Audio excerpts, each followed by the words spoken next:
শিক্ষার্থীরা মাত্র 10 টাকায় পেট ভরে পুষ্টিকর দুপুরের খাবার খেতে পারছেন লালমনিরহাটের একটি কলেজে।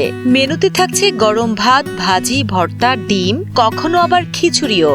গত 5 বছর ধরে চালু থাকা 10 টাকা ফুড ক্যান্টিনটি এখন কয়েকশো শিক্ষার্থীর নির্ভরতার জায়গায় পরিণত হয়েছে। আমাদের এইখানে 10 টাকায় ডাল, ভর্তা, ভাত পাচ্ছি, আবার কোনো দিন খিচুড়ি আর ডিম দিতেছে। 10 টাকায় তো বাইরে খাবার পাওয়া যাবে না, এবং 50-60 টাকা মিনিমাম লাগবে। কোনো জায়গাতেই এটা পাওয়া যাবে না আমি মনে করি। আর এটার জন্য আমি দৈক্ষা আদর্শ কলেজের প্রিন্সিপাল স্যার সহ অন্যান্য ছাত্রদের ধন্যবাদ জানাই। লালমনিরহাটের হাতীবান্ধা উপজেলার প্রত্যন্ত গ্রাম অঞ্চলে অবস্থিত দৈক্ষা আদর্শ কলেজ।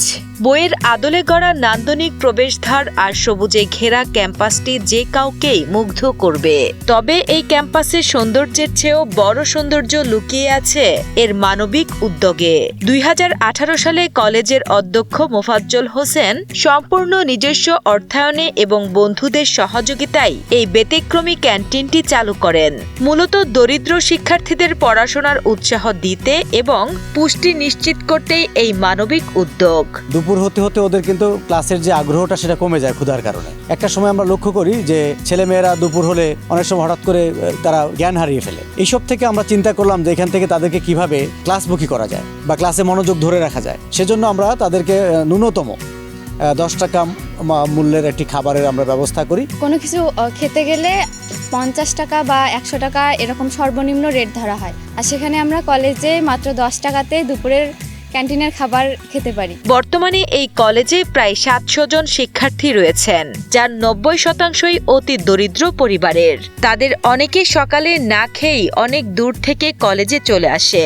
তারা যেন ক্ষুধার্ত অবস্থায় ক্লাস করতে গিয়ে অসুস্থ না হয়ে পড়ে, সেজন্য প্রতিদিন দুপুর 1টায় এই খাবারের আয়োজন করা হয়। দিনে প্রায় 200 থেকে 250 জন শিক্ষার্থী সকাল 10টায় 10 টাকার টিকিট সংগ্রহ করে এবং দুপুর 1টায় মনোয়ারা বেগমের হাতের রান্না করা খাবার দিয়ে দুপুরের আহার সম্পন্ন করে।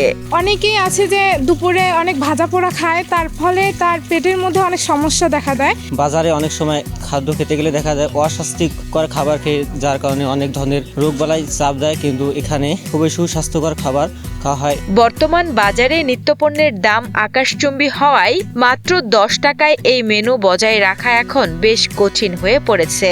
তবুও শিক্ষার্থীদের কষ্টের কথা ভেবে নিজের গাটের পয়সা খরচ করে এটি চালিয়ে যাচ্ছেন অধ্যক্ষ মোফাজ্জল হোসেন। তার স্বপ্ন, সমাজের বিত্তবানরা যদি সহযোগিতার হাত বাড়িয়ে দেন তবে শিক্ষার্থীদের জন্য আরো উন্নত মানের খাবারের ব্যবস্থা করা সম্ভব হবে। যে ছেলেমেয়েরা খায় তাদের 10 টাকায় তো পুরোপুরি বাজার সম্পূর্ণ হয় না, যার জন্য আমাদের কলেজের কিছু বিয়ার করতে হয়। আমি ব্যক্তিগতভাবে আমার কিছু বন্ধুবান্ধব বিভিন্ন সময় বিভিন্নভাবে সাহায্য সহযোগিতার মধ্য দিয়ে এটা চলছে। প্রোটিন যে খাবারটা দিচ্ছে, একেবারে সবজি, ডাল অথবা ভর্তা ভাত এরকম দিতে আমাদের যে মাসে আমরা ডিম দেই সেটা আরও করতে পারবো, এবং সমাজের যারা উচ্চ বিত্তবান আছেন তারা যদি এগিয়ে আসে তাহলে প্রোটিনের অভাবটা হয়তো দূর করা সম্ভব।